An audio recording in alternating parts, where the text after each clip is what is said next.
संपाद्य ज्ञानंच विदाय भक्तिं विलोकितो येन समाधिराजा वैराग्यवन्तं सुविचारयुक्तं नमामि जोगं शिरसा गुरुंतं। काय सांगू आता संतांचे उपकार, मज निरंतर जागविती, काय द्यावे त्यासी भावी उतराई, ठेवित हा पायी जीव थोडा।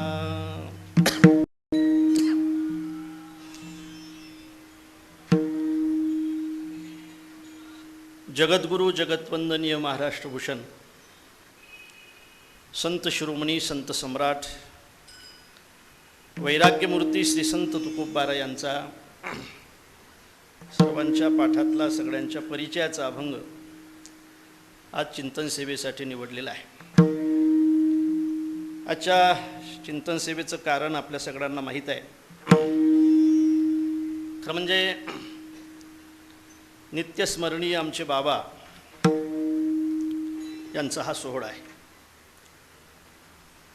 आणखी गुरुवर्य प्रातस्मरणीय हरिभक्तिपरायण वैकुंठवासी मधुकर महाराज यांचे आज पुण्यस्मरण आहे आणि त्यानिमित्ताने आजची ही कीर्तनरूपी सेवा आहे। निवडलेला अभंग जगद्गुरु तुकोबा यांचा आहे। महाराज अभंगातून संत उपकाराचा महिमा प्रतिपादन करतायत। मी असं म्हणेल की हा महिमाच आहे। महिमा कशाला म्हणतात? जशा पलीकडे तर्काच्या पलीकडे असतो त्याला महिमा म्हणतात। जिथं तर्क काम करत नाही त्याला महिमा असं म्हटलं जाते। असं म्हणतात, प्रत्येक माणसाला श्रीमंत होण्याची इच्छा आहे। ज्याला श्रीमंत होण्याची इच्छा असेल त्याने दुसरा काही व्यवसाय केल्यापेक्षा, मला वाटते हाही व्यवसाय केल्यापेक्षा, हाही कठीणच आहे,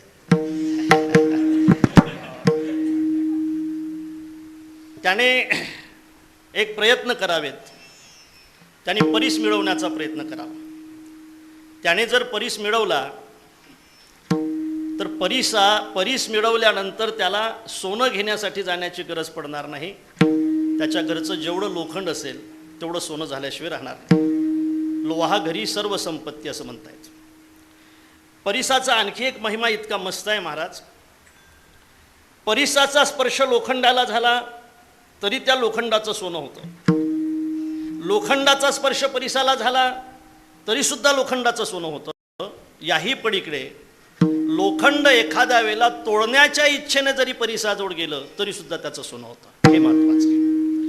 तोडण्याच्या इच्छेने लोखंडाने परीसाकडे जावं आणि तरी सुद्धा त्या परीसाने त्या लोखंडाला सोनं करावं। मला असं वाटतंय की हा परीसाचा अत्यंत महत्त्वाचा महिमा आहे। बघा, माऊली असं वर्णन करतायत, का फोडावया लागी लोह मिळो का परीसाची अंगी।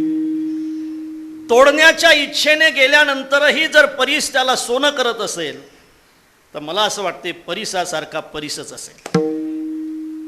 एखाद्या वेळेला थुंकण्याच्या इच्छेने एखादा येवन तिथं गेल्यानंतरही जर त्याला प्रसाद देऊन मुक्त केला जात असेल तर मला असं वाटते त्या संतासारखे फक्त संतच असतील, संत। आणि म्हणून परीसाचा हा महिमा आहे। मी बोलत नाही, माझे महाराज सांगतायत, आपुल्या महिमाने धातू परिसे केले सोने, धातू परिसे केले सोने, आपुल्या महिमाने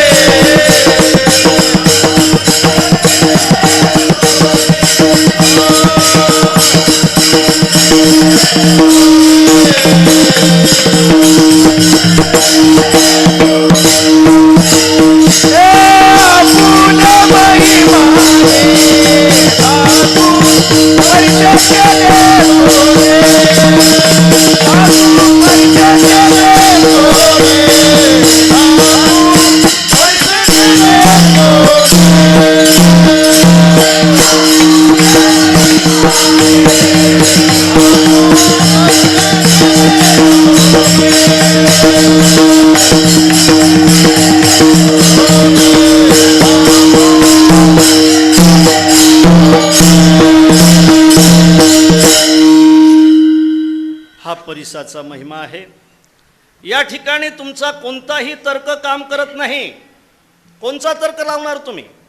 एखादा दगड असावा, त्या दगडाचा स्पर्श लोखंडाला व्हावा आणि याला लोखंडाचं सोनं व्हावं, या ठिकाणी तुमचा तर्क काय काम करणार आहे? आणि म्हणजेच महिमा हा तर्काच्या पलीकडचा आहे. एखाद्या व्यक्तीने जावं, गेल्यानंतर त्या व्यक्तीला विचारावं की काय रे बाबा, त्याचंही नाव ज्ञानाचं आहे, तुझंही नाव ज्ञान आहे, त्याच्यामध्ये आणि तुझ्यामध्ये काय फरक आहे? त्या व्यक्तीने म्हणावं त्याच्यामध्ये आणि माझ्यामध्ये काहीच फरक नाही, तोही माझा आत्मा, आणि मी ज्या पद्धतीने बोलतो त्याहीपेक्षा तो आणखी चांगलं बोलेल. मला असं वाटते, असं म्हटल्यानंतर जर एखादा रेडा बोलत असेल तर हा तर्काच्या पलीकडचा महिमा आहे ना, महिमा आहे ना. एखाद्या वेळेला एखादी व्यक्ती वाघावर बसून आनंदीला येत असेल आणि हे सगळे भावंड जर भिंतीवर बसलेले असतील आणि भिंतीवर बसलेले असताना आपल्या भेटीसाठी कोणीतरी योगी येतो, त्यांच्या भेटीसाठी मोठे माणसं जर घरी येत असतील तर त्यांच्या सामोरी गेलं पाहिजे, आपण त्याच्या सामोरी गेलं पाहिजे. म्हणून भिंतीलाच आज्ञा देऊन भिंतीला चालायला लावणं हे कोण्या तर्कामध्ये बसते? संत महिमा वर्णू किती निर्जीव चालवी भिंती, निर्जीव चालवी भिंती, निर्जीव चालवी भिंती.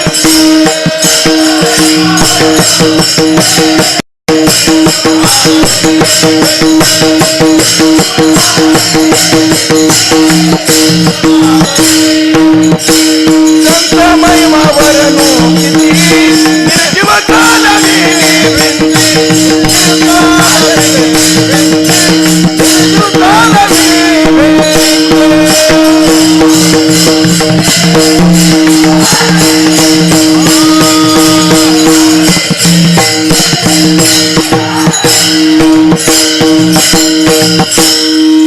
तर्काच्या पलीकडचा आहे, त्याला महिमा असं म्हणतात. संतांचा सुद्धा असा महिमा आहे. महाराज, मला असं वाटते संत भेटीचा एक महिमाच आहे, संत संगतीचा एक महिमाच आहे, संत कृपादृष्टीचा सुद्धा एक महिमाच आहे, संत आलिंगनाचा एक महिमा आहे आणि संत उपकाराचा सुद्धा एक महिमाच आहे. संत भेटीचा महिमा आहे. संत भेटती आजी मज आणि तेने मी झालो चतुर्भुज, म्हणजे वाटते संत भेटीचा महिमा आहे.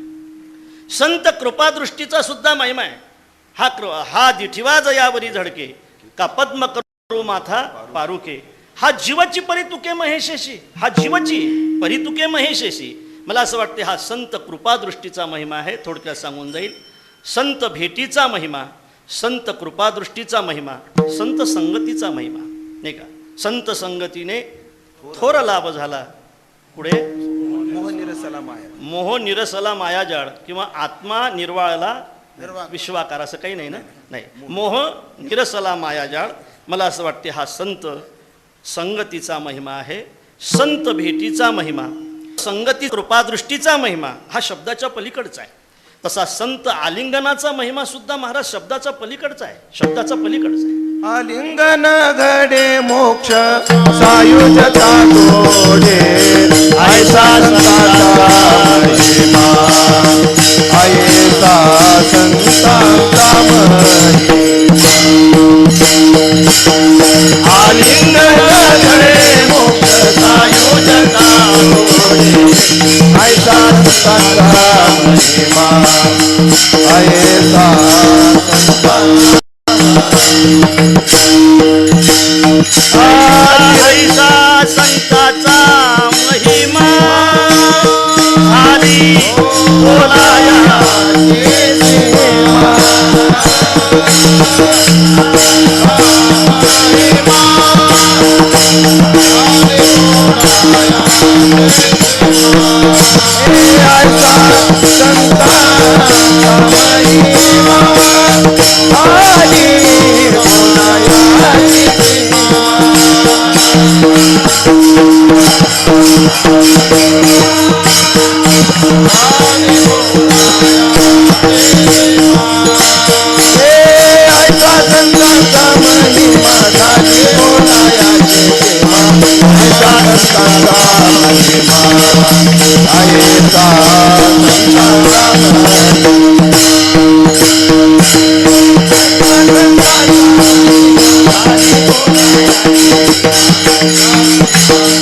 Thank you.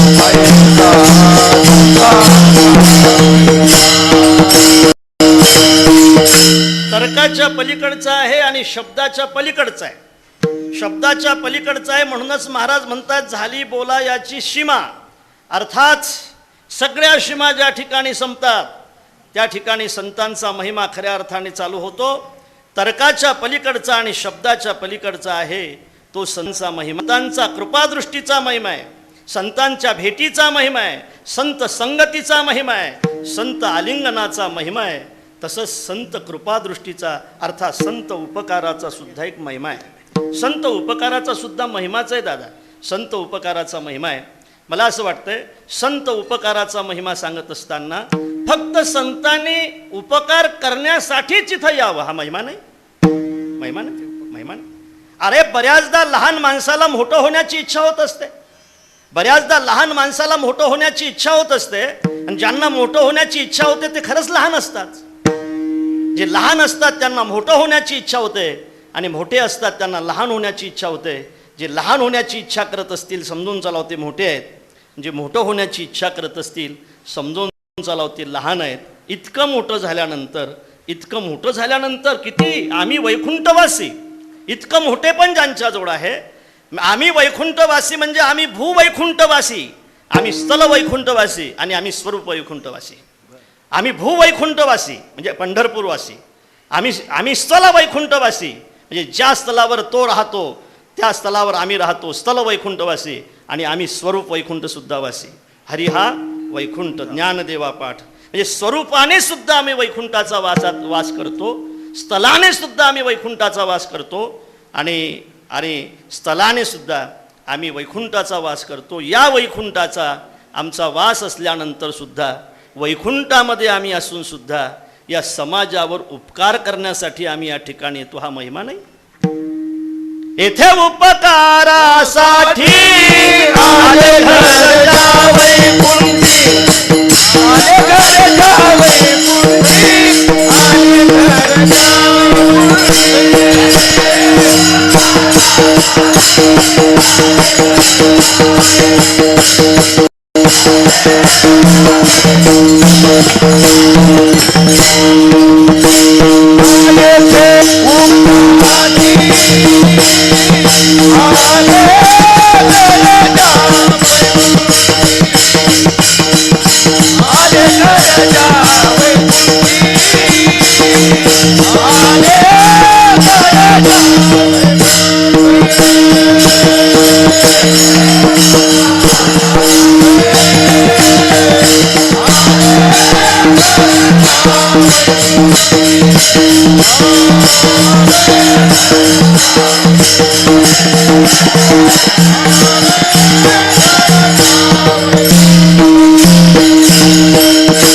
महाराज म्हणतात ज्या घर वैकुंठी ते येथे फक्त उपकारासाठी आले.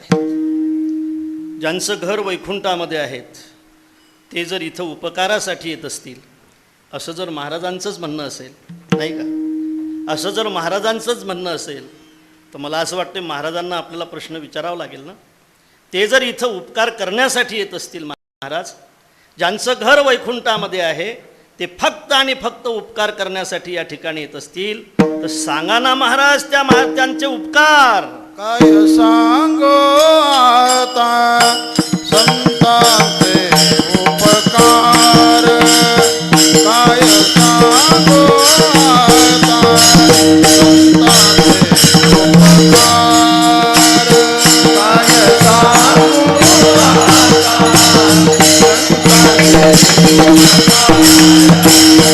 काय सांगो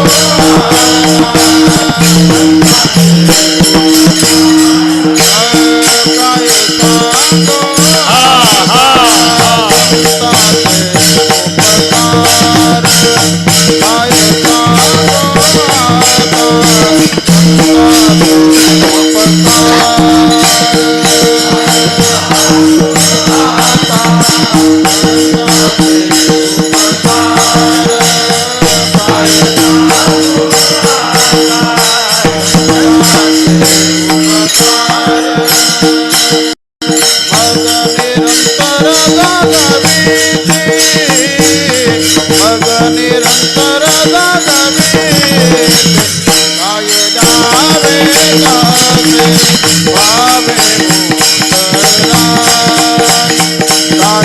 जावे जाते भावे उतराय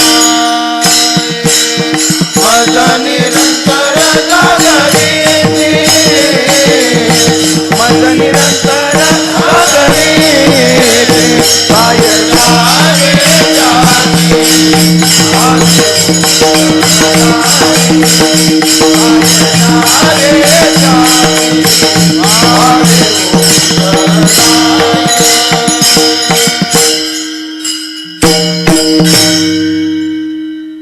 महाराजांना आपण प्रश्न विचारला. महाराजांनी त्याचं उत्तर आपल्याला प्रश्नानेच दिलं. मी काय सांगू संतांचे उपकार. कसं आहे महाराज, शास्त्र नेहमी उभय रूपाचं प्रतिपादन करत असते. मिळवणी आहे. खऱ्या अर्थाने मी नेहमी असं म्हणेन की जगद्गुरू तुकोबारायची गाथा वेद आहे, जगद्गुरू तुकोबारायची गाथा पुराण आहे, जगद्गुरू तुकोबारायची गाथा शास्त्रसुद्धा आहे. वेद आहे, याचे अनेक प्रमाणं आपल्याकडे आहेत, अनेक प्रमाणं आपण नेहमी त्याचं चिंतन करतो. जगद्गुरू तुकोबारायची वेद आहे. महाराज स्वतः म्हणतायत, वेदाचा तो अर्थ आम्हासीच ठावा, एरानी बाबा भार माथा, तुम्ही फक्त पोथ्या तुमच्या डोक्यावर ठेवा, त्याचा अर्थ आम्ही सांगू. आम्ही जे सांगू ते वेदामध्ये असेल. वाचा बोलो वेदनीती, करू संती केली ते. आम्ही वेदातली नीती बोलतो, आम्हाला वेदाचा अर्थ माहीत आहे, आम्ही वेदाचाच अर्थ सांगतो. महाराजांचा विरोध होण्याचं ही एक कारण होतं. महाराज वेदाचा अर्थ मराठीमध्ये लिहित होते. वाघोलीतले रामेश्वर भट्ट हा माणूस हा माणूस पुण्यामध्ये वेदाचा अर्थ जर मराठीमध्ये लिहित असेल ते बरोबर नाही. आणि म्हणूनच महाराजांचा विरोध झाला आणि त्या वह्या महाराजांच्या रामेश्वर भट्टाच्या सांगण्यावरूनच त्या डोहामध्ये त्या ठिकाणी बुडवण्यात आल्या. मला असं वाटतं की त्या डोहाने त्या वह्या तारल्यात. याचं कारण असं आहे महाराज की अगोदरच्या महाराजांच्या वह्या त्या डोहाने घेतल्या होत्या. महाराजांच्या कर्जाच्या वह्या, लोकांकडे जे कर्ज होतं त्या वह्या महाराजांनी त्याच डोहात बुडवल्या होत्या. आणि त्या वह्या घेतल्या की ज्या महाराजांना बुडवणाऱ्या होत्या. ज्या वह्या महाराजांना बुडवणाऱ्या होत्या त्या डोहाने आपल्याकडे घेतल्या, त्या बुडवल्या. आणि ज्या वह्या समाजाला तारणाऱ्या होत्या त्या वह्या मात्र त्या ठिकाणी तारल्या गेल्या. आणि म्हणून हे एक कारण होतं रामेश्वर भट्टाचं की त्या ठिकाणी रामेश्वर भट्टाने त्या ठिकाणी महाराजांचा विरोध केला. भाग्य आहे महाराजांचं की महाराजांना रामेश्वर भट्टासारखा विरोधक भेटला. मी असं म्हणेल की शेवटी रामेश्वर भट्टाला म्हणावं लागलं की म्हणे रामेश्वर भट्ट द्विजा, तुका विष्णू नाही दुजा. मनोनी रामेश्वरे चरणी मस्तक ठेवेले, मनोनी रामेश्वरे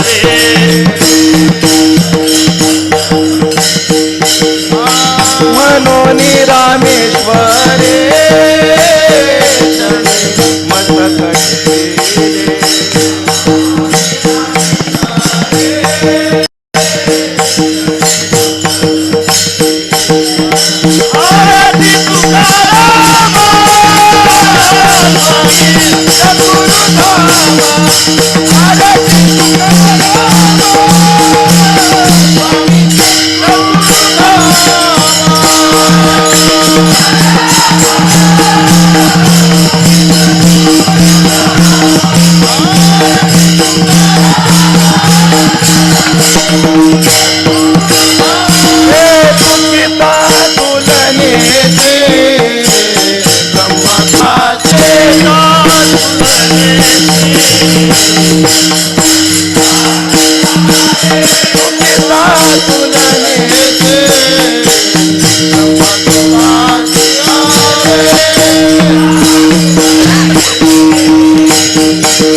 आरती तुकाराम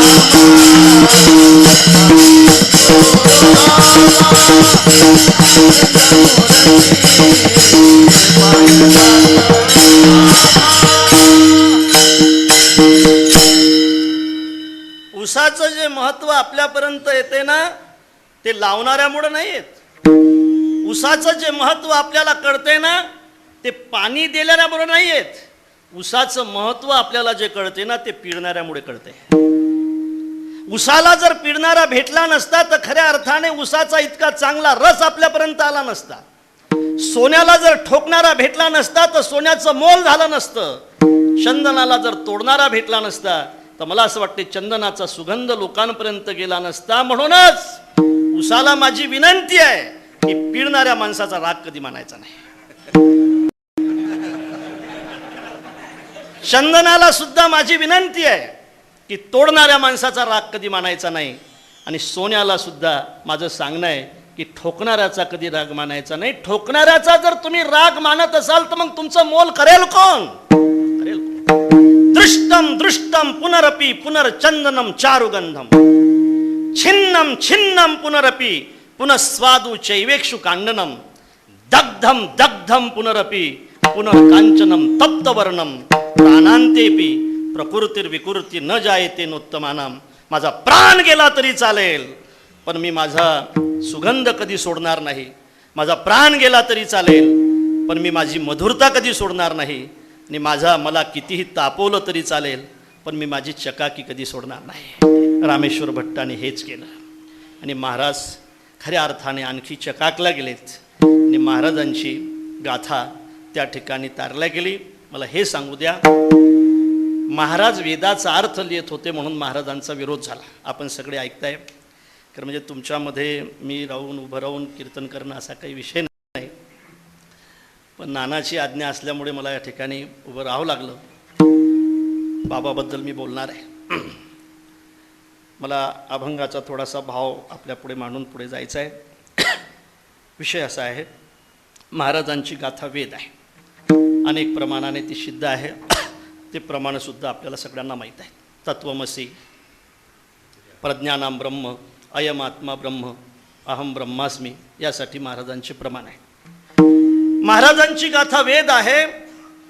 महाराजांची गाथा पुराणसुद्धा आहे. पुराणातले अनेक श्लोक बघा, न पारमेष्टम न महेंद्रधिष्णम न सार्वभौमम न साधिपत्यम, हा श्लोक घ्या आणि परमेष्टी पदा तुच्छ मानिती सर्वदा, हा अभंग घ्या. मला असं वाटते दोन्ही याचा अर्थ एकच आहे.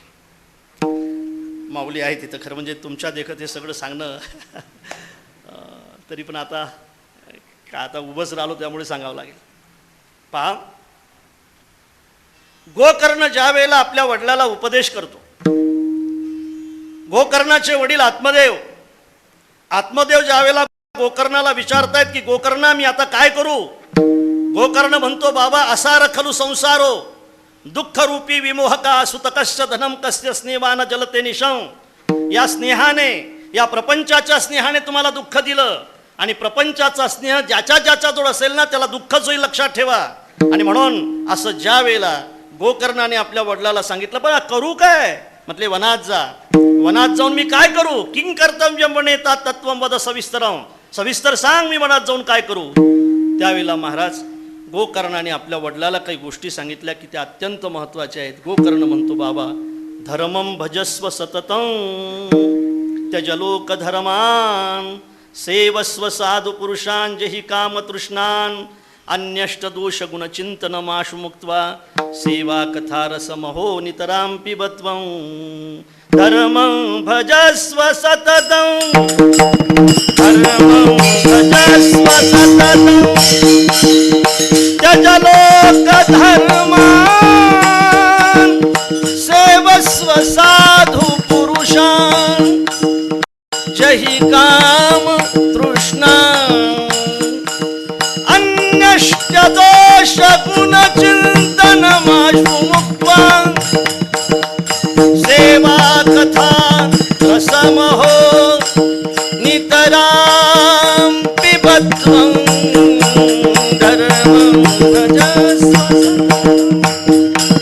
भावे गावे गीत,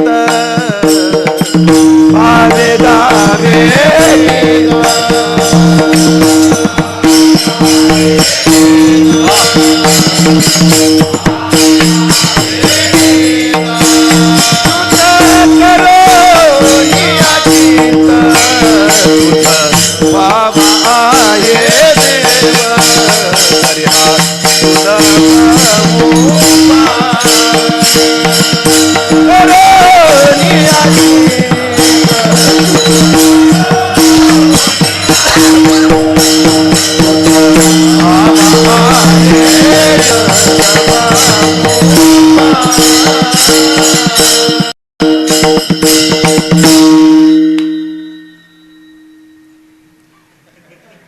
हे प्रमाण कसं काय दिलं तुम्ही? हेच तर अडचण आहे इथं. खेळात अडचणच नसते, काहीच माहित नसते त्यांना, काही धर्मं भजस्व सततं त्यजलोक धर्मान सेवस्व साधु पुरुषान जहि काम तृष्णान अन्यष्ट दोष गुण चिंतनमाश मुक्त्वा सेवा कथा रसमहो नितराम पिबत्पम. हा श्लोक घ्या आणि महाराजांनी म्हटला तो अभंग घ्या, अर्थ एकच आहे. महाराजांची गाथा वेद आहे, महाराजांची गाथा पुराण आहे, महाराजांची गाथा शास्त्र आहे. अनेक अर्थाने त्याचा विचार आपल्याला करता येईल. महाराज शास्त्र कशाला म्हणतात? अज्ञात ज्ञापकत्वम शास्त्रस्य शास्त्रत्वम. जी गोष्ट आपल्याला, जे शास्त्र जे आपल्याला अज्ञात गोष्टीचं ज्ञान करून देत असेल ते शास्त्र आहे, ते शास्त्रच आहे. मला वाटतं ही गोष्ट तुम्हाला अज्ञानच होती, तुम्हाला ज्यांनी ज्ञान करून दिलं असेल त्याचं शास्त्र त्यांच्याकडे आहे. गायनाची गोष्ट आपल्याला अज्ञानच होती. मी नेहमी सांगेल महाराज की खरं म्हणजे हातामध्ये ताल असून सुद्धा जोपर्यंत त्या तालाला कोणी प्रगट करणारा भेटत नाही ना, तोपर्यंत तो काल प्रगट होत नाही. तुमच्या गळ्यामध्ये स्वर असून सुद्धा तुम्हाला जर या स्वराला कोणी प्रगट करणारा भेटला नसताना, तर मला असं वाटतंय की हा स्वर लोकांपर्यंत गेलाच नसता. ज्या ज्या वेळेला तुमचा स्वर, ही सगळी मंडळी आहे, लोक ऐकतील, त्या वेळेला लोकांना जरी तुमचं स्मरण झालेलं असलं तरी तुम्हाला मात्र बाबाचं स्मरण करावं लागेल, हे नक्की. हा जो स्वर आहे, हे जे आलेलं आहे, हे ज्याच्याकडून आलेलं आहे त्याचं स्मरण तर करावंच लागेल ना. विठ्ठल विठ्ठल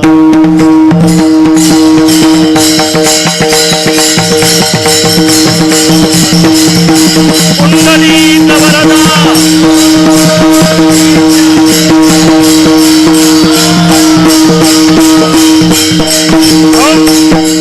आणि म्हणून असण्यापेक्षाही प्रगट करणारी माणसं फार महत्वाची असतात. असाला काय महत्व आहे? तुमचं प्रागट्य आहे म्हणून तुम्ही या ठिकाणी बसलेले आहात.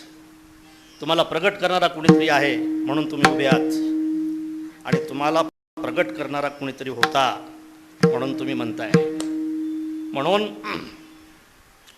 तुम्हाला जरी, आपल्याला जरी लोक चाहत असले तरी ते कोणामुळे चाहत आहेत याचा विचार मला वाटते आपण नक्की करणार. म्हणून तर मी बाबासाठी बोलताना असं म्हटलो, नित्यस्मरणीय. असा एकही क्षण आमच्या जीवनातला जाणार नाही, काही वर्ष, की ज्या क्षणामध्ये आम्हाला बाबाची आठवण येणार नाही. ज्या ज्या वेळेला हे गळे महाराष्ट्रामध्ये म्हणत राहतील त्या वेळेला या इमारतीचं लोक कौतुक करतील. पण या इमारतीचं ज्या वेळेला कौतुक होईल ना, त्यावेळेला ह्या सगळ्या इमारती पायाकडे पाहतील, आणि त्यांनी ते पाहिलं पाहिजे की आमचं जरी कौतुक होत असलं, आम्ही जरी तुमच्या समोर उभे असलो, आम्ही महाराष्ट्रामध्ये म्हणत असलो, तरी आम्ही ज्या पायावर उभे आहोत ना, तो पाया मला वाटते या इमारतीचा पाया तरी नक्की बाबा म्हणजे बाबाच आहेत. आणि म्हणून प्रागट्य महत्त्वाचं असते कडे, आणि जे करून देतात ते जीवनामध्ये भेटणं सुद्धा अत्यंत महत्त्वाचे असतात. मी बोलत नाही, माझी माऊली बोलते. ते हृदयी स्वयंबची असे, प्रत्यक्ष भाव लागे तैशी अपैसयाची गुरुमुखी मोठके गुरुमुखी असे उदय जते दिसे.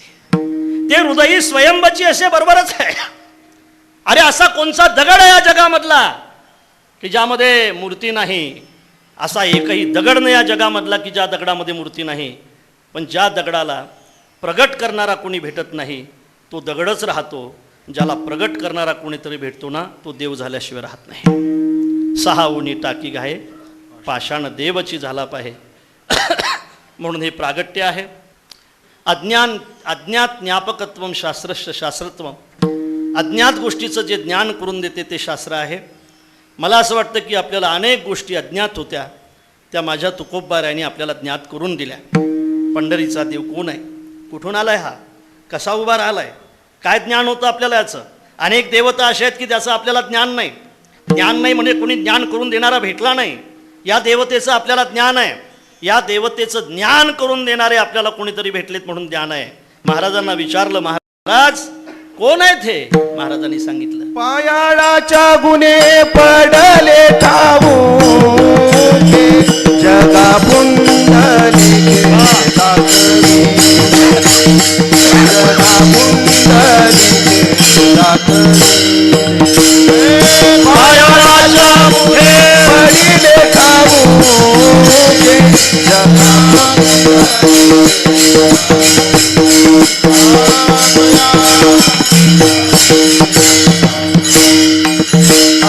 पायाळाच्या गुणे पडले ठाऊके जगा पुंडलिके दया पुंडलिके दाखवे. पडले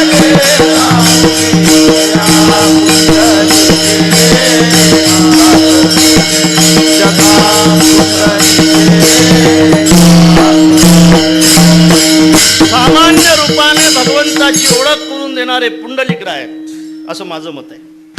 सामान्य रूपाने भगवंताची ओळख करून देणारे पुंडलिकराय आहेत आणि विशेष रूपाने भगवंताची ओळख करून देणारे माझ्या महाराजांचे शब्द आहेत. नेनो ब्रह्ममार्ग चुकले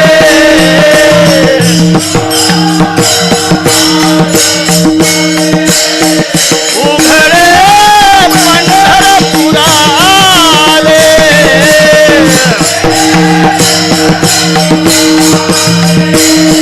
भक्ते पुंडलिके देखिले.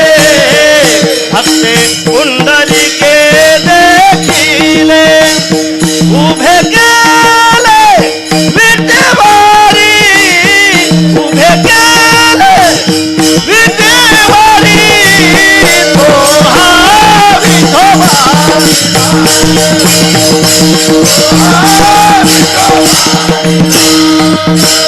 भक्ते पुंडलिके पुंडलिके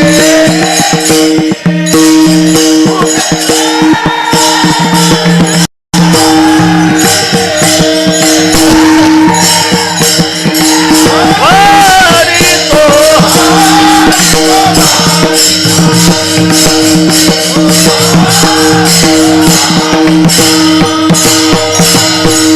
माझ्या प्रभूचं विशेष रूपाने ज्ञान करून देणारे महाराजांचे शब्द आहेत. महाराजांची गाथा शास्त्र आहे.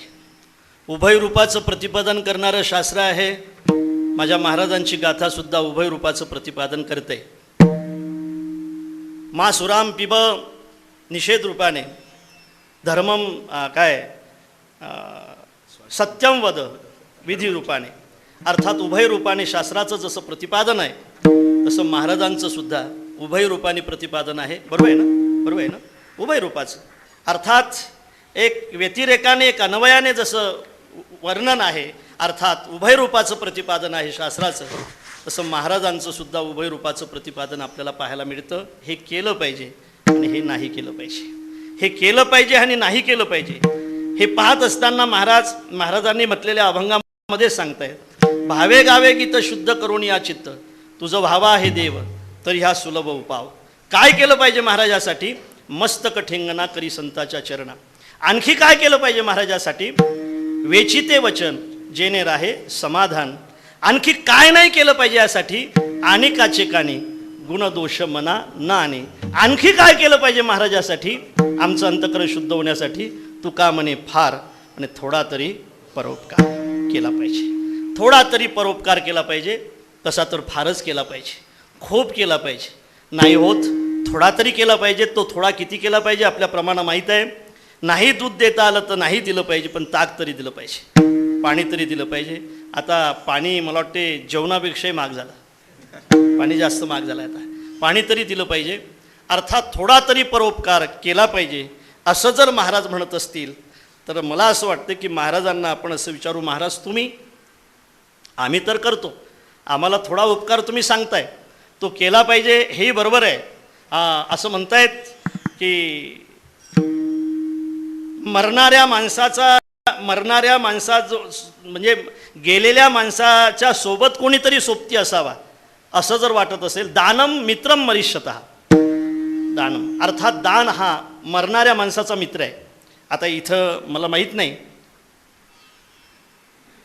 म्हणजे आपण सगळे जाणारेच आहोत असंच मला वाटतंय, पण जाणाऱ्या माणसाचा जवळचा मित्र जर कोण असेल तर दान हा जाणाऱ्या माणसाचा अत्यंत जवळचा मित्र आहे. जे उपकार हा आपला मित्र आहे. उपकाराबद्दल सांगत असताना असं म्हणतायत की पहा, परोपकार हिनश्च धिक मनुष्यस्य जीवितम जीवंतु परो येशाम चर्म अपि उपकरिष्यसि. भर्तृहरी म्हणतायत आपल्या नीतिशतक या ग्रंथामध्ये. भर्तृहरीचे 3 ग्रंथ आहेत, वैराग्य शतक, नीतिशतक आणि शृंगार शतक. त्यापैकी जो माणूस उपकार करत नाही त्या माणसापेक्षा तर एका मेलेली म्हैस बरी. मेलेली म्हैस बरी याचं कारण असं आहे की म्हैस जिवंतपणी सुद्धा दूध देऊन उपकार करते आणि मेल्यानंतर कातड देऊन उपकार करते. मेल्यानंतरही जर म्हैस उपकार विसरत नसेल आणि जिवंत असताना जर माणूस कोणावर काही असेल माणसापेक्षा मेलेल्या म्हशी बऱ्या, असं भर्तृहरीचं म्हणणं आहे. म्हणून परोपकार हा अत्यंत महत्त्वाचा आहे. महाराजांना आपण असं विचारू, महाराज तुम्ही, महाराज म्हणतात खरं सांगू का गड्या, मी जे आता तुम्हाला उरलेला दिसतो ना, मी जे आता, माझं तर सगळं झालेलंच आहे, पण आता जे मी उरलेला दिसतो ना हे फक्त आणि फक्त उरलो उपकारा पुरता, उरलो उपकारा पुरता, उरलो उपकारा पुरता.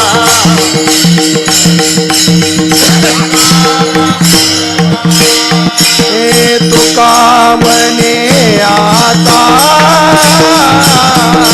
उरलो उपकारा पुरता, उरलो उपकारा पुरता, उरलो उपकारा पुरता. तुका म्हणे आता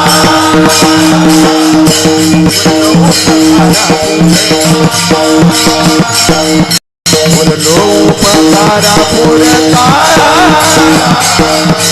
उरलो उपकारा पुरता. उपकार हा संतांचा परिचय. अनेक संतांचा परिचय, अनेक संतांचे विशेष सांगत असताना मला असं वाटते उपकार हा सुद्धा संतांचा एक महत्त्वाचा विशेष आहे. महाराज अद्वेष्टा सर्वभूतानां मैत्रक करुणैवच हा साधूचा विशेष आहे. अनपेक्षा शुचिही दक्षा उदासीना गतव्यथा हा सुद्धा संतांचा विशेषच आहे. या विशेषाने संत ओळखला जात आहेत, हे संतांचे विशेष आहेत. मला वाटतंय त्याच पद्धतीने परोपकार हा सुद्धा संत जीवनातला अत्यंत महत्त्वाचा विशेष आहे. संत या वृत्तीने ओळखल्या जात आहेत, खऱ्या अर्थाने या विशेषाने ओळखल्या जात आहेत. आणि म्हणून हा जर संतांचा विशेष असेल, मला एक रामायणातली गोष्ट आवडते. तुम्ही म्हणता आलंच का रामायण, आता अनुरूप असेल ते तर सांगितलं पाहिजे ना.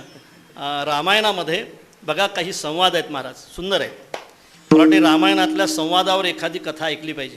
फार सुंदर संवाद आहेत, म्हणजे खूप सुंदर संवाद आहेत. त्रिजटेचा आणि जानकीचा संवाद फार सुंदर आहे. रावणाचा आणि अंगदाचा संवाद फार सुंदर आहे. मंडोदरीचा आणि रावणाचा संवादसुद्धा फार सुंदर आहे, फार सुंदर आहे. रावणाला मंडोदरी सांगते, आपल्याला माहीत आहे, मंडोदरी बोले रावणा प्रती, आहे ना. स्वप्न देखिले म्या मध्यरात्री मिळाले की क्षीरसागर तारिले दोघे धनुर्धर वीरवान. मंडोदरीने सांगितलं. मंडोदरीचं सुद्धा रावणाने नाही ऐकलं, नाही ऐकलं. ऐकायला पाहिजे का नाही.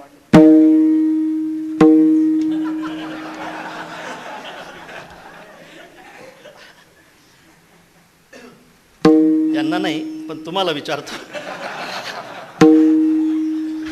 ऐकायला पाहिजे का नाही? हो म्हणा ना. मंडोदरीचं, अरे हो का नाही अशी मानता हलवा. ऐकायला पाहिजे ना. ऐकायला पाहिजे. ऐकायला पाहिजे म्हणजे तुम्ही अनुभवाने सांगताय सगळं. संवाद आहे, सुंदर संवाद आहे. मंडोदरीचा आणि रावणाचा संवाद आहे. मी खरं सांगू महाराज, मंडोदरीचं रावण ऐकत नाही. अंगदाचं सुद्धा रावण ऐकत नाही. त्याच्या मुलाचं सुद्धा, प्रस्थ नावाच्या मुलाचं सुद्धा रावण ऐकत नाही. कुंभकर्णाचं सुद्धा रावण ऐकत नाही. याचं कारण काय? बिभीषणाचं तर ऐकतच नाही. बिभीषणाला काढून देतो तिथून. मम पुर बसी तपसीन परप्रीती छट मिलू जाई कह उता नीती. काढून देतोय. कुंभकर्णाचं ऐकत नाही.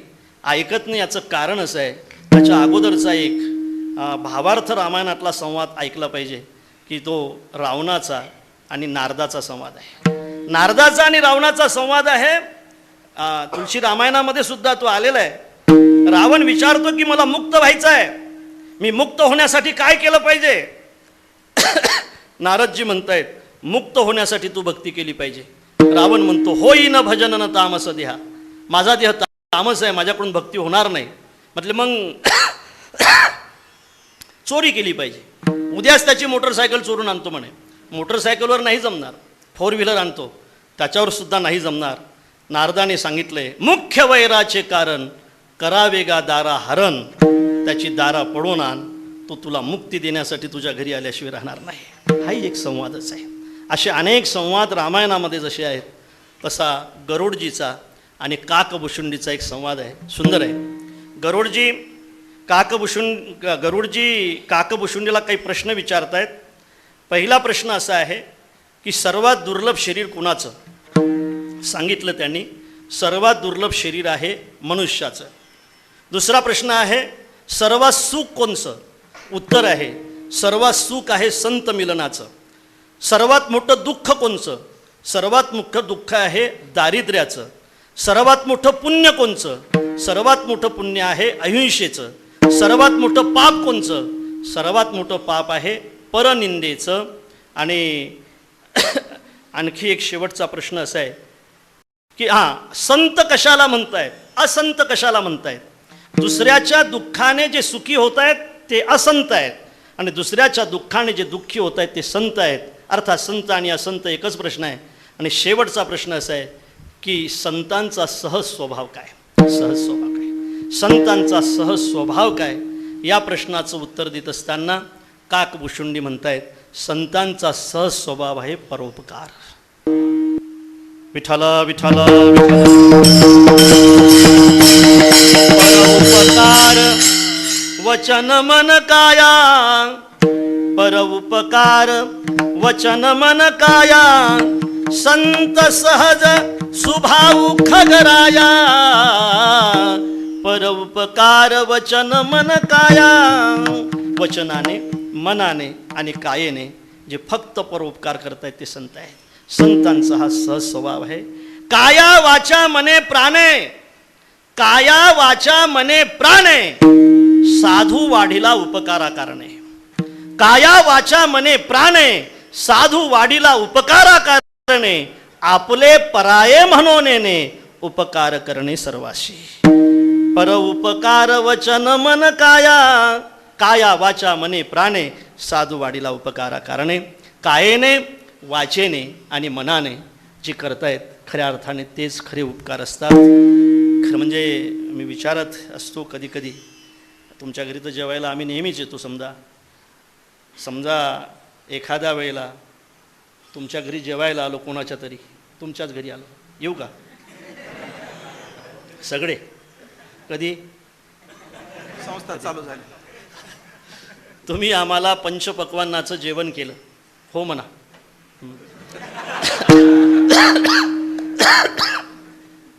तुम्ही आम्हाला वाढण्यासाठी लोणकडे तूप आणलं, हो म्हणा. आणायचं नाही, 2500 रुपये किलो आहे. आणि ते तूप वाढत असताना तुम्ही आम्हाला सारखं म्हणत होते घ्या लेको खा. पाहिलं होतं तुमच्या बापाने कधी घ्या खाऊ, हो म्हणा. पर उपकार वचन मन काया. वचनाने, मनाने आणि वाचेने असतात, त्याला उपकार असं म्हणतायत. आणि हे उपकार करण्यासाठी जर संत या ठिकाणी येत असतील तर महाराजांना आणखी आपल्याला विचारावं लागेल, महाराजचे काय उपकार आहेत. महाराज उत्तर देतात, काय सांगू आता संतांचे उपकार, काय सांगू आता संतांचे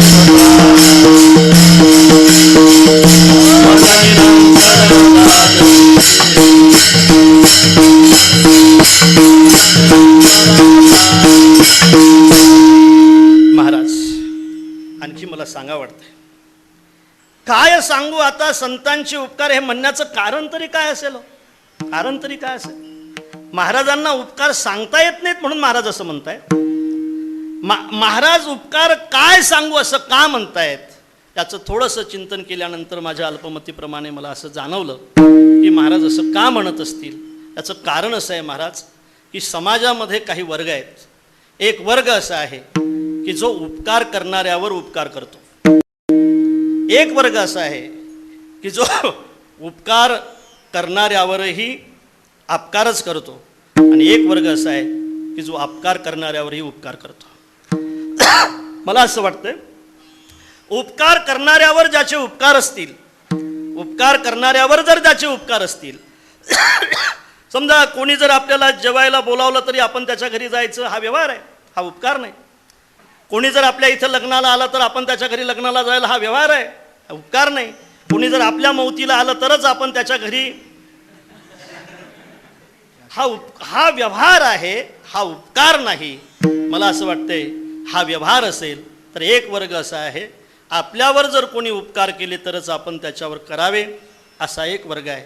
दुसरा वर्ग असा आहे, आपल्यावर कितीही उपकार केलेत तरीसुद्धा त्याची परतफेड आपण उपकाराने अपकारानेच करायची, असाही एक वर्ग आहे. आणि तिसरा जो वर्ग आहे तो अत्यंत महत्त्वाचा आहे, आपल्यावर कोणी कितीही अपकार केले तरी चालतील पण त्याची परतफेड करताना आपल्याला उपकारानेच करायची. मला असं वाटते हा जो वर्ग आहे ना, हा फक्त आणि फक्त संतांचाच वर्ग आहे. मला वाटतं संतांचाच वर्ग आहे. अनेक दाखले आपल्या पुढे सांगता येतील. मंबाजीबुवाने काट्याने मारल्यानंतर सुद्धा महाराजांनी, मंबाजीबुवा कीर्तनाला आले नाहीत म्हणून मंबाजीबुवाच्या घरी जावं. मंबाजीबुवा पहुडलेले असताना महाराजांनी हात जोडून उभं राहावं, कल्पना करा. आणि महाराजांनी म्हणावं, मंबाजीबुवा तुम्ही तर माझे मुख्य श्रोते आहात, पुढे बसणारे श्रोते आहात, आणि तुम्ही जर पुढे नाही बसलात कीर्तनाला तर मला नाही कीर्तन करता येणार. तुम्ही माझे मुख्य श्रोते आहात, तुम्ही कीर्तनाला आलं पाहिजे. खरंच तुमचे पाय दुखत असतील, हात दुखत असतील तर मी दाबून देतो. त्यावेळेला मंबाजीबुवा म्हणतायत, कल्पना करा की महाराज मी तुमच्यावर फार अपकार केलेत.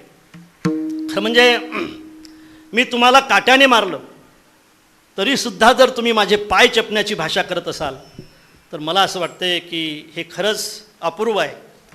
मंबाजीबुवा खरं सांगू का, तुम्ही माझ्यावर अपकार नाही केले, तुम्ही माझ्यावर उपकार केलेत. काय सुंदर आहे, तुम्ही माझ्यावर उपकार केले. काय झालं महाराज, एका गावातलं गटारातलं पाणी एका ठिकाणी असं साचत होतं आणि भयंकर घाण वास येत होता त्या पाण्याचा. असं किडे सगळे असे बुडबुडे येत होते आणि त्या गटाराच्या पाण्यामध्ये डुक्कर फसलं होतं. ते डुक्कर फसलं, अनेकांनी त्याच्याकडे पाहिलं, चर्चा करत होते आणि खरं म्हणजे तिथून निघून जात होते. गर्दी होती. एक साधू बाबा तिथं गेले. बाबाने ती गर्दी अशी बाजूला केली, डोकावून पाहिलं. डोकावून पाहिल्यानंतर बाबाला डुक्कर फसताना दिसलं, नाही का, फसताना दिसलं. आणि बाबाने काहीच विचार न करता बाबा त्या गटारामध्ये गेले, कमरी इतक्या पाण्यात गेले, त्या अत्यंत घाण पाण्यात गेले. डुकराचा कान पकडला आणि बाहेर काढलं, नाही का. डुकराचा कान पकडून बाहेर काढल्यानंतर लोकांनी दर्शनाची गर्दी केली की बाबा तुम्ही त्या डुकरावर फार उपकार केले हो, त्याला बाहेर काढलं. त्यावेळेला बाबा म्हटले, मी नाही रे उपकार केले, त्यांनी माझ्यावर उपकार केले. म्हटले, असं कसं काय बोलताय बाबा तुम्ही? अरे त्याला पाहिल्यामुळे माझं चित्त अत्यंत व्याकुळ झालं होतं. त्याला जर बाहेर काढलं नसतं ना तर खऱ्या अर्थाने तो खेद माझ्या जीवनामध्ये तसाच राहिला असता. मी त्याला गटारातून बाहेर काढल्यामुळे त्याने मला दुःखमुक्त केलंय. मंबाजीबुवा तुम्ही मला काट्याने मारल्यामुळेच खऱ्या अर्थाने माझा उपकार झालाय. माझा मुलगा गेला ना, त्यावेळेला मला दुःख नाही झालं. माझी बायको गेली ना, बरे झाले देवा असं म्हटलंय मी. कारण आसक्ती मला सोडून गेली आणि ती गेली पाहिजे पारमार्थिक माणसाची. म्हणून या या या उदाहरणाने खऱ्या अर्थाने या घटनेने मला ते कळलं की माझी बायको अन्न करता मेली तरी सुद्धा मला त्याचं काही वाटलं नाही. आनंद झाला की चला आपल्याला आसक्ती सोडून गेली. ज्या वेळेला भंडारा डोंगरावर असं घडलं त्यावेळेला हे मला कळलं की चला आपल्याला कामना सोडून गेली. आणि हे मला कळायचं होतं की खरं आपल्याला क्रोधही सोडून गेला पाहिजे आणि क्रोध सोडून गेला पाहिजे. सुटलाय सुटलाय सुटलाय सुटलाय असं म्हणण्याने क्रोध सोडून जात नाही. त्याची कोणीतरी परीक्षा घेणारा भेटला पाहिजे ना, कोणीतरी भेटला पाहिजे ना. आणि तुम्ही परीक्षक भेटले, तुम्ही मला काट्याने मारलं आणि खरंच तुम्ही माझ्यावर उपकार केले की मला आता क्रोधही सोडून गेला. आहे ना प्रमाण? पाहुणे अंत क्षमा अंगी काठीवर. बरवे केले देवराया, नाही बरवे बरवे केले विठोबा बरवे. बरवे केले पाहुनिया अंत क्षमा वरी काठीने मारविले. शिव्या गाडी नीत नाही बहु फार विटंबिले. तुका म्हणे मज आता सोडविले रे बरवे केले विठोबा. अर्थात फार चांगलं झालंय की तुम्ही मला मारलंय, मला क्रोध सोडून गेलाय. मला असं वाटतंय की अपकार करण्यावरचे उपकार आहेत ना, अपकार करण्यावरचे. इतके अपकार केल्यानंतरही अरे याच आळंदीमध्ये झोडीतले सगळे कोरांना खाली ओतून द्या येसोबाने. आणि तोच येसोबा सिद्ध बेटामध्ये जाऊन काय करतायत पोरं म्हणून पाहावं. आणि पाहिल्यानंतर त्या ठिकाणी, नाही चुकलंय माझं, खरं म्हणजे ती झोडी रिकामी सिद्ध बेटामध्ये जावी. रिकामी गेल्यानंतर मुक्ताबाईच्या हाती ती झोडी देण्यात यावी. मुक्ताबाईने पाहावं झोडीत, झोडीत काहीच नाही. समोर पाहावं, समोर दादा नाही. गेलाय कुठं झोपडीकडे पाहावं, लावलेली दिसावी ताटी. खिडकीतून पाहावं, दादा रडत असावा. आणि मुक्ताबाईने दादाला समजूत घालावं की दादा आपल्याला रडणं शोभा देत नाही. जीवदाताने चाविली कोणी बत्तीशी. मला असं वाटतंय हे अपकार करणाऱ्यावरचेही उपकार आहेत. एक वर्ग असा आहे की जो उपकार करणाऱ्यावर उपकार करतो. एक वर्ग असा आहे की जो उपकार करणाऱ्यावरही अपकार करतो. आणि एक वर्ग असा आहे की जो संतांचा आहे, कितीही अपकार केले तरी सुद्धा तो उपकारच करतो. म्हणून काय सांगू आता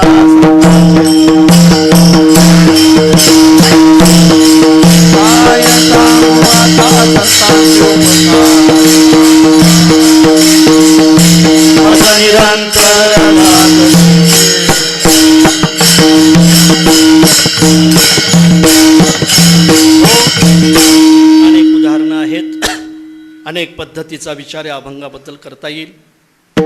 हनुमंतरायाचे उपकार ज्यावेळेला प्रभूवर झाले त्यावेळेला प्रभूसुद्धा असंच म्हणतायत, एकैकश्य उपकाराय प्राणाम दास्यामी ते कपे. एका एका उपकारासाठी मी माझा एक एक प्राण दिला तरी माझ्या हनुम्याचे उपकार कधी भेटणार नाहीत. खऱ्या अर्थाने पुढे काय द्यावे त्याशी व्हावी उतराई, ठेविता हा पायी जीव थोडा. खऱ्या अर्थाने संतांचे हे उपकार आहेत आणि हे सांगण्याच्या पलीकडचे आहेत. आणि म्हणूनच महाराज म्हणतायत, काय सांगू आता संतांचे उपकार. थोडंसं आठवते महाराज. खरं म्हणजे आपण एक महाराजांना सल्ला द्यायला हरकत नाही, नाही सल्ला द्यायला हरकत, आपण एक सल्ला देऊ. महाराज काय सांगू आता संतांचे उपकार म्हटल्यापेक्षा आम्ही सल्ला देतो. वर उपकार करणाऱ्या काही वस्तू आहेत. रवी चंद्र घनो वृक्षा नदी गावश्च सज्जना येथे परोपकाराय युगे देवीने निर्मिता.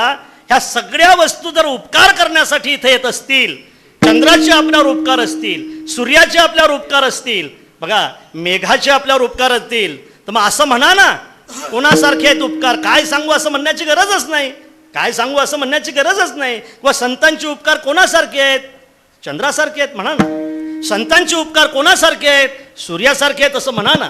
मेघासारखे आहेत असं म्हणा ना. उपमा दिली म्हणजे झालं, तुम्हाला संतांचे उपकार सांगता येतील. काय सांगू असं म्हणण्याचा पाडी तुमच्यावर येणार नाही, असं उत्तर देण्याची पाडी येणार नाही.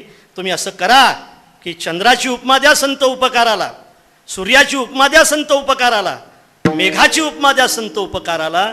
मला असं वाटते महाराज म्हणतात नाही रे, त्याची सुद्धा उपमा देता येणार नाही. का देता येणार नाही? त्यांच्या उपकारामध्ये उरी आहे. तुका म्हणे उरी नुरे त्याचे खरे उपकार. याच्या उपकारामध्ये उरी आहे. चंद्राच्या उपकारातली उरी पाहत असताना चंद्र संपूर्ण एखादे वेळ तो फक्त पौर्णिमेच्या दिवशीच पूर्ण असतो आणि अमावस्येला अजिबात नसतो. चंद्र संपूर्ण एखादे वेळ हे सदा पुरते आणि म्हणूनच चंद्राच्या उपकारामध्ये हे उरी असल्यामुळे चंद्र उपकाराची उपमा संत उपकाराला देता येणार नाही. सूर्य उपकाराची उपमा सुद्धा संत उपकाराला देता येणार नाही. तो अगस्त्य हे की डाळ, तो अस्ताला जातो. म्हणून सूर्य उपकाराची उपमा संत उपकाराला देता येणार नाही. इथं तर महाराज स्पष्ट सांगतायत मेघाची उपमा द्या. महाराज म्हणतात मेघाची सुद्धा उपमा देता येणार नाही. बघा, मेघ उदार परी ओसरे आणि म्हणून संत उपकाराशी न पुरे. काय सांगू आता. म्हणून संतांचे उपकार मी काय सांगू, त्यांचे उपकार मला उपमा सुद्धा देता येणार नाही. विठाला विठाला विठाला. तर म्हणजे याचं उत्तर आहे फार मोठं असेल एखाद्या वेळेला, पण मला असं वाटतं की त्याचं उत्तर एवढंच आहे की महाराज म्हणतात मी सांगेल त्याच्यापेक्षा पलीकडचे माझ्यावर उपकार आहेत आणि म्हणूनच खऱ्या अर्थाने ते उपकार सांगण्याच्या पलीकडचे असल्यामुळे मला सांगता येणार नाही. तरीसुद्धा महाराज काही उपकार सांगण्यासाठी प्रवृत्त होतात. त्याबद्दलचा विचार करून आपल्याला थांबायचं आहे. महाराज म्हणतायत माझ्यावर असलेला पहिला उपकार आहे मज निरंतर जागविती. जागविती हा पहिला उपकार आहे. उपदेशती हा दुसरा उपकार आहे. शिकविती हा तिसरा उपकार आहे. आणि सांभाळिती हा चौथा उपकार आहे. पहिल्याने मला ते जागवतायत. मला असं वाटतं गड्या साधकाला जे जागवत असतील ना, साधकाला जागवण्याचं जे काम करतायत ते संतच असतात. पहा, संत साधकाला जागवू शकतात. संतांना साधकाला जाग करण्याचा अधिकार असतो. कारण साधकाने कुठं जागं राहावं हे संतालाच माहीत असते. कुठं जागं राहावं, त्याने कोण्या ठिकाणी जागं राहावं हे संतालाच माहीत असते. आणि म्हणून फक्त आपल्या हिताच्या ठिकाणी जे जागं करतायत ना ते संत असतात. मला असं वाटतं की यातला असा एकही साधक नसेल की ज्या साधकाला बाबाने जागं केलं नसेल.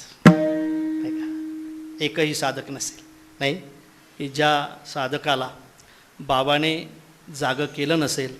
बाबाच्या सोबत राहण्याला त्यांना संधी मिळाली. त्यांना हे सगळं माहीत आहे. कितीही आपल्या जीवावर आलं तरीसुद्धा बाबाच्या सोबत जर तुम्ही राहत असाल तर तुम्हाला 3 वाजता उठून चंद्रभागेचं असेल त्या पद्धतीच्या पाण्यात स्नान करावं लागेल. हे खऱ्या अर्थाने साधकाचं जागं राहण्याचं ठिकाण आहे. या ठिकाणी अशा ठिकाणी जर बाबा जागवत असतील तर मला असं वाटते बाबा हे संत आहेत. काय हे संत आहेत. विठाला विठाला विठाला.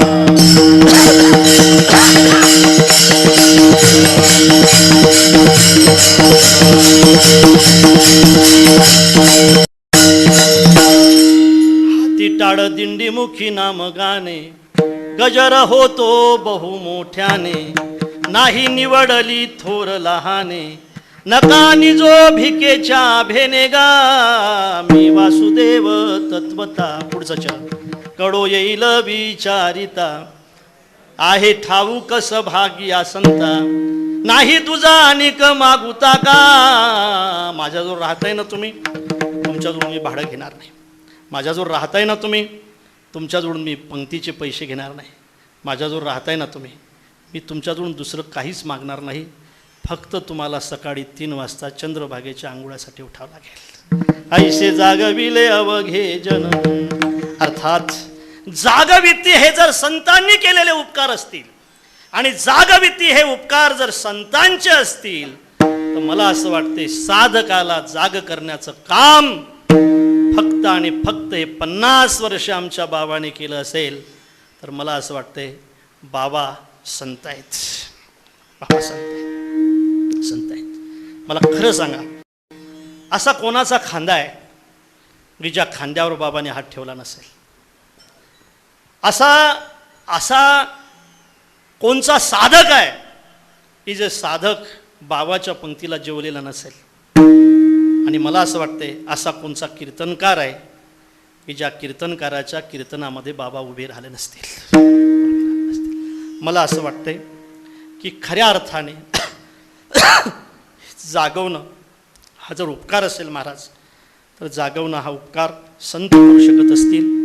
माझ्या बाबांनी सुद्धा साधकाला जागं ठेवलं. जे राहिलेत, मला असं वाटते आजही गाथा ज्ञानेश्वरी पाठ करणारे जे साधक असतील, त्या सगळ्या साधकाला बाबानेच जागं केलेलं आहे. बरोबर आहे, बाबानेच जागं केलेलं आहे. म्हणून जागविती हे जर उपकार असतील, तर बाबाने ते उपकार केले. आमचे बाबा संत होते. फक्त जागविती नाही, उपदेशती.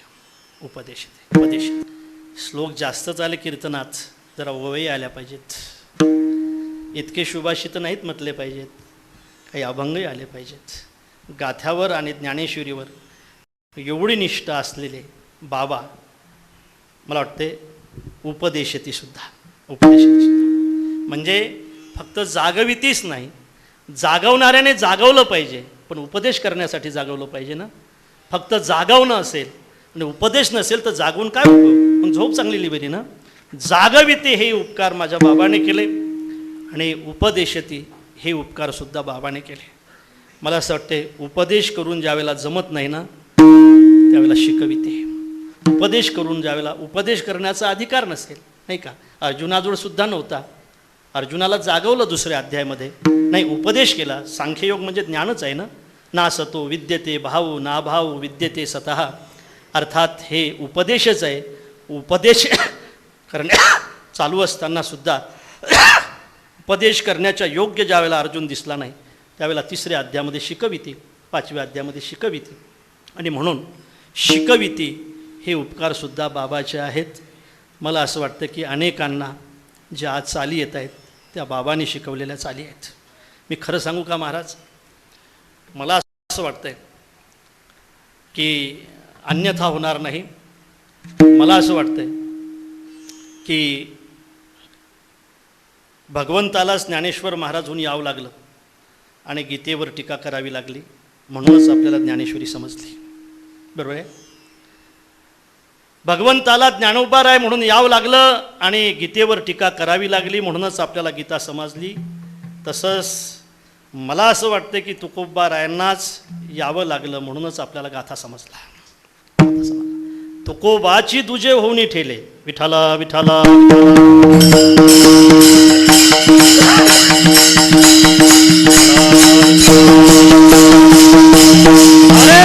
पण होनी मूर्त अनुष्ठाने जगा देत वडील ते.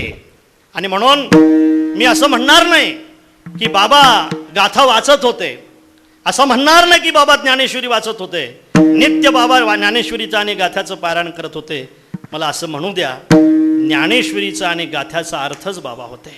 बाबा अर्थात गाथ्याचा आणि ज्ञानेश्वरीचा अर्थ जर तुम्हाला पाहायचा असेल, निष्ठेचा अर्थ जर तुम्हाला पाहायचा असेल, वैराग्याचा अर्थ जर तुम्हाला पाहायचा असेल, दानाचा अर्थ जर तुम्हाला पाहायचा असेल, तर मला असं वाटतं हे सगळे अर्थ ज्यांच्या रूपाने मूर्त आपल्याला दिसतील असे बाबा होते. आणि म्हणून जागविती, उपदेशती, आणि फक्त उपदेशती नाही तर शिकविती सुद्धा. शिकविती विठोबा रघुमाई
Bye.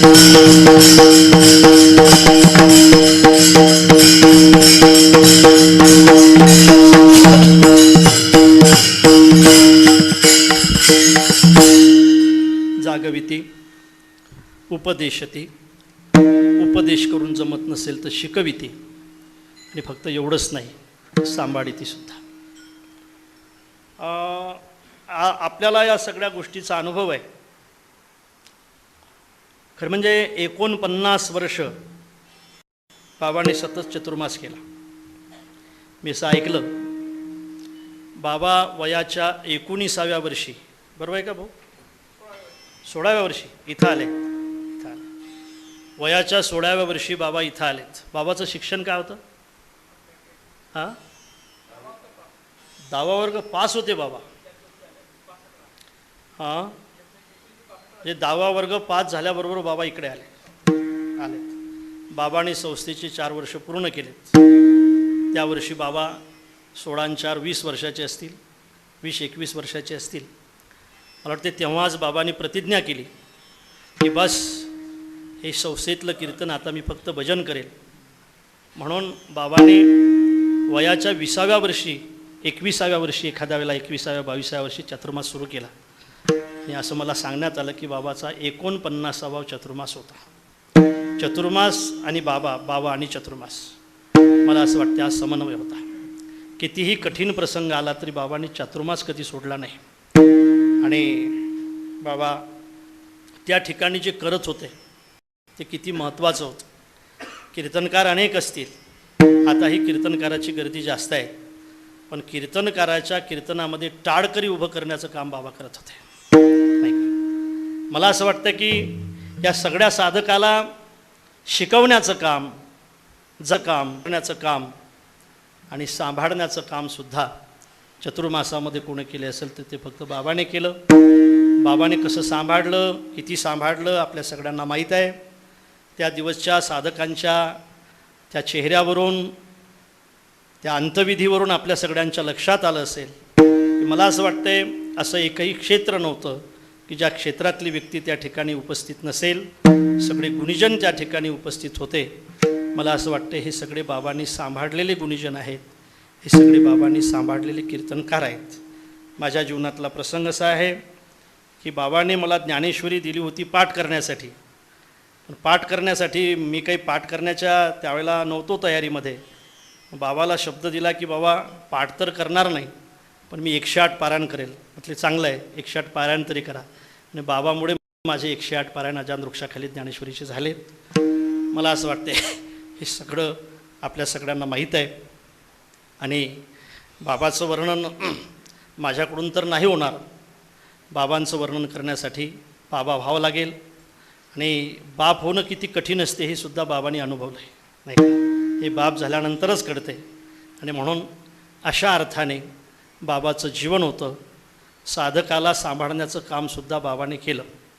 साधकाला सांभाळणं फार कठीण असते दादा, आणि ते कठीण कामसुद्धा बाबा त्यावेळेला करत होते. आजपर्यंत बाबाने ते काम केलं आहे. म्हणूनच मला असं वाटते जगद्गुरू तुकोबारायांना असं म्हणावं लागलं की संतांचे हे सुद्धा एक उपकार आहेत, सांभाळीती. ते कसं सांभाळतायत अभंगाच्या शेवटच्या चरणात. कामने वच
जाने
असं आपल्यालाही म्हणावं लागेल, गुरुजी म्हणावं लागेल, हारू महाराज म्हणावं लागेल, काय द्यावे त्याशी महाराज म्हणावं लागेल, शास्त्रीबा म्हणावं लागेल ना, म्हणावं लागेल, काय द्यावे त्याशी भावी उतराई, म्हणावं लागेल आपला की ठेविता हा पाहिजे जीव थोडा. जीव हा जीव असतो शेवटी. खऱ्या अर्थाने बाबाने जी दिलं त्याच्या उपकारातून उत्तीर्ण होण्यासाठी आपल्याजवळ आहे काय, आपल्याला सुद्धा हे म्हणावं लागेल. तुका म्हणे यांच्या उपकारासाठी नाही माझी गाठी काही एक. आणि म्हणून बाबा हे जे सगळं खरं म्हणजे खूप कष्टाने, आणि का असते महाराज, एखादी निष्ठासुद्धा तेवत ठेवणं फार कठीण असते हो. तेवत ठेवणं फार कठीण असते, निष्ठा तेवत ठेवणं फार कठीण असते. काय निष्ठा, हात मोडला तरी बाबा उभंच राहत होते. मी पाहिलं बाबाने गाथा ऐकताना खाली बसून नाही ऐकला, उभं राहूनच ऐकलं. मला वाटतं ह्या सगळ्या गोष्टी आपल्याला सगळ्यांना माहीत आहे. ही जी निष्ठा आहे, निष्ठेचं सातत्य फारच महत्त्वाचं असते कडा, की जे अत्यंत दुर्मिळ आहे. बऱ्याचदा आपण निष्ठेच्या गप्पा करत असलो तरी आपली निष्ठा होते नंतर आपली. एवढी निष्ठा टिकून ठेवणं, घरच्याकडे सुद्धा अजिबात लक्ष न देणं, आणि मला वाटते की खऱ्या अर्थाने ही निष्ठेचं सातत्य आणि त्या निष्ठेसाठी समर्पण. मी असं म्हणेल की बाबाचं भजनासाठी जे समर्पण होतं या शतकामध्ये, मला नाही वाटत की लक्ष्मण महाराज झाल्यानंतर इतकं समर्पण कोणी केलं असेल. ते फक्त बाबाने केलं, आणि बाबाचं समर्पण हे फार मोठं समर्पण होतं. आज दोन विभूतीचे प्रतिमा आपल्या समोर आहेत. एक मधुकर महाराज आहेत, एक बाबा आहेत. खरं महाराज मला म्हणावं लागेल, आज कीर्तन करावं मधुकर महाराजांनीच, असं मी म्हणत नाही. जयराम बाबा म्हणायचे, अरे मधुकर बुवाला एक चांगलं कीर्तन करावं मधुकर बुवाने, आणि भजन करावं बोधे बाबाने. आणि म्हणून ह्या विभूती आज आपल्या समोर आहेत. काय द्यावे त्याची भावी उतराई, या सगळ्या गोष्टी आपल्या समोर आहेत. आपल्यासमोर त्यांचा आदर्श असाच राहावा, आणि बाबाने आपल्याला असंच जागं करत राहावं. आणि खऱ्या अर्थाने आपल्याकडून आहे चालू तो परमार्थ त्यांनी करून घ्यावा. हीच प्रभूचरणी, हीच स्वानंद सुखनिवासी जोग महाराजांच्या चरणी प्रार्थना करतो.